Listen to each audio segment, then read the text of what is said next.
Selamat pagi, salam solidaritas buat rekan-rekan pengurus Serikat Pekerja, Serikat Buruh maupun buruh yang ada di seluruh Indonesia.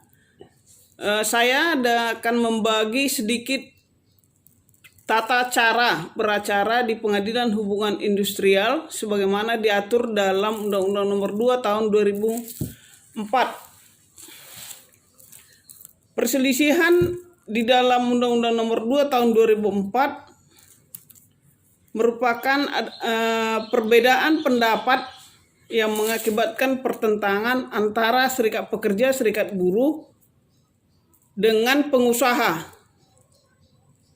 karena adanya perselisihan mengenai hak, perselisihan mengenai kepentingan, perselisihan mengenai serikat pekerja, serikat buruh, perselisihan mengenai PHK. Dan keempat perselisihan ini diatur di dalam Undang-Undang Nomor 2 Tahun 2004 yang merupakan objek yang harus diproses di Pengadilan Hubungan Industrial.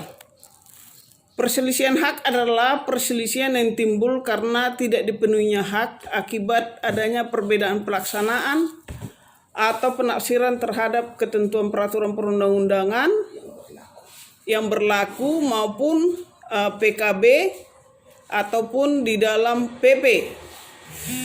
Dan perselisihan kepentingan adalah perselisihan yang timbul dalam hubungan kerja karena ketidaksesuaian pendapat mengenai pembuatan dan atau perubahan syarat-syarat kerja yang ditetapkan dalam perjanjian kerja atau peraturan perusahaan, dan ini sering menjadi konflik ketika pembuatan PKB atau PP yang ditawarkan atau peraturan perusahaan yang ditawarkan oleh perusahaan. Perselisihan PHK adalah perselisihan yang timbul karena tidak adanya kesesuaian pendapat mengenai PHK yang dilakukan oleh salah satu pihak. Perselisihan PHK ini bukan kita meneliti hak pesangon ataupun hak yang wajar diberikan kepada pekerja, tapi mengajukan perselisihan PHK adalah latar belakang seseorang buruh itu kenapa di PHK. Sebenarnya inti perselisihan PHK di situ, bukan masalah hak pesangon atau hak yang harus diterima dia dengan upah proses dan lain-lain, tapi latar belakang kenapa buruh di PHK dan apa alasan perusahaan mem-PHK buruh atau pekerja tersebut. Perselisihan keempat adalah perselisihan antar serikat pekerja, serikat buruh, yaitu perselisihan perbedaan jumlah keanggotaan di dalam satu perusahaan terhadap serikat pekerja, serikat buruh. Dan perselisihan serikat keanggotaan ini masih dilakukan dengan jumlah yang sedikit. Artinya gugatan yang ada di Pengadilan Hubungan Industrial itu lebih didominasi perselisihan pemutusan hubungan kerja. Kedudukan sebelum kita sampai ke tata cara beracara, perlu kami sampaikan bahwa sampai hari ini kedudukan Pengadilan Hubungan Industrial itu masih di pusat ibu kota provinsi. Ada, walaupun di beberapa provinsi ada dua Pengadilan Hubungan Industrial karena melihat kondisi dan keadaan industri yang ada di provinsi tersebut. Mekanisme yang perlu dipahami dalam penanganan perselisihan hubungan industrial yaitu ada beberapa yang harus wajib dijalani para pihak. Pertama adalah perundingan bipartit. Perundingan bipartit dalam Undang-Undang Nomor 2 dengan proses LKS bipartit di Undang-Undang Nomor 13 berbeda. Perundingan bipartit di dalam Undang-Undang Nomor 2 merupakan sebuah syarat kita lakukan, para pihak melakukannya untuk bisa melanjutkan ke mekanisme mediasi atau konsiliasi. atau konsiliator. Keduanya ini perundingan bipartit ini wajib dilakukan masing-masing pihak. Adapun tata cara yang biasa untuk proses bipartit, pihak yang merasa keberatan terhadap sebuah perselisihan dapat mengajukan surat ke perusahaan atau ke serikat pekerja menyampaikan hal atas adanya perselisihan yang muncul.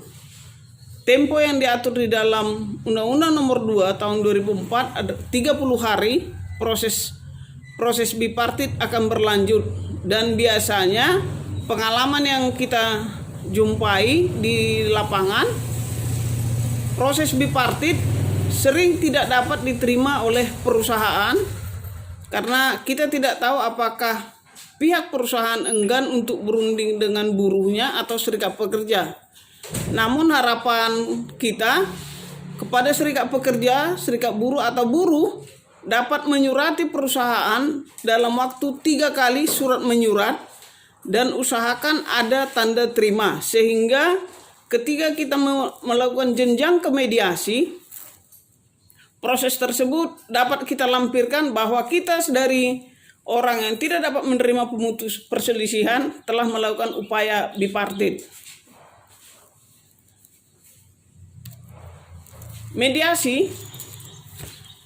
Mediasi adalah proses yang diatur di dalam Undang-Undang Nomor 2 dan ini dilakukan oleh pegawai atau mediator yang ada di Dinas Tenaga Kerja atau instansi tenaga kerja yang mempunyai sertifikasi.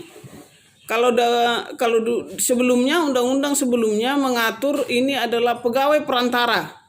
Dan setelah Undang-Undang Nomor 2, pegawai perantara ada yang diangkat atau dilatih menjadi mediator perselisihan hubungan industrial. Proses mediasi di Dinas Tenaga Kerja juga diatur dalam Undang-Undang Nomor 2 dengan batas tenggang waktu 30 hari.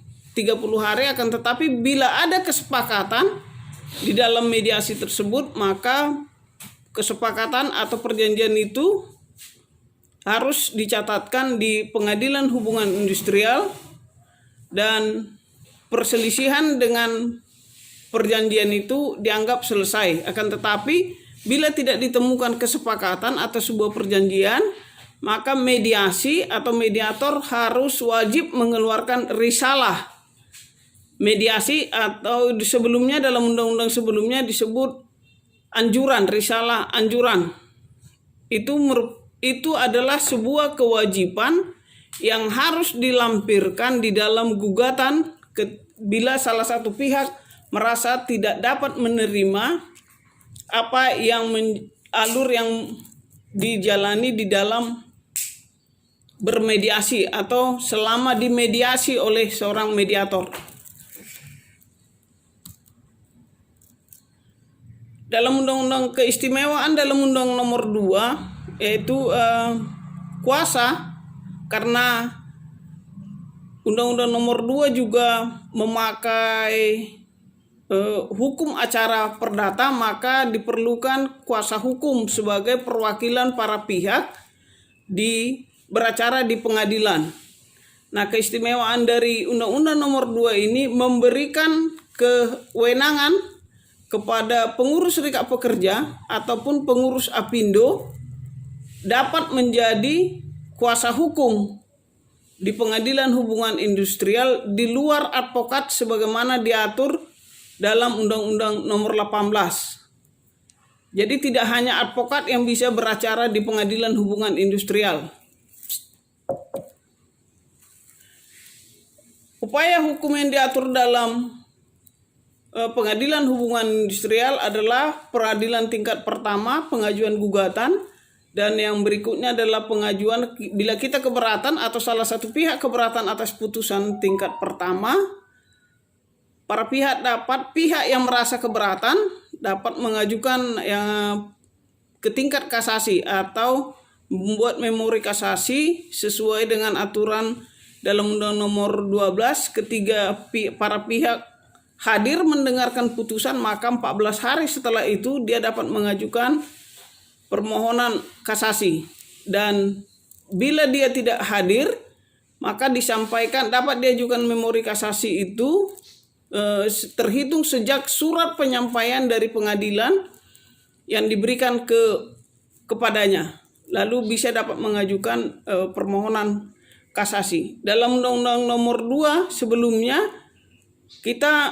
pihak dapat mengajukan peninjauan kembali. Akan tetapi setelah keluarnya surat edaran 03 tahun 2018 dari Mahkamah Agung, maka peninjauan kembali tidak dikenal lagi dalam Pengadilan Hubungan Industrial.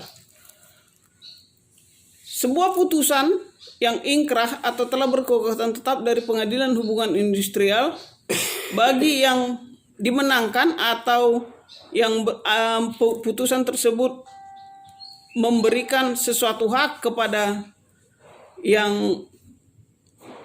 kepada salah satu pihak, dapat mengajukan namanya permohonan eksekusi ke pengadilan, atau sebelumnya dapat meminta kepada pihak yang diperintahkan untuk memberikan hak agar memberi hak tersebut secara niat baik.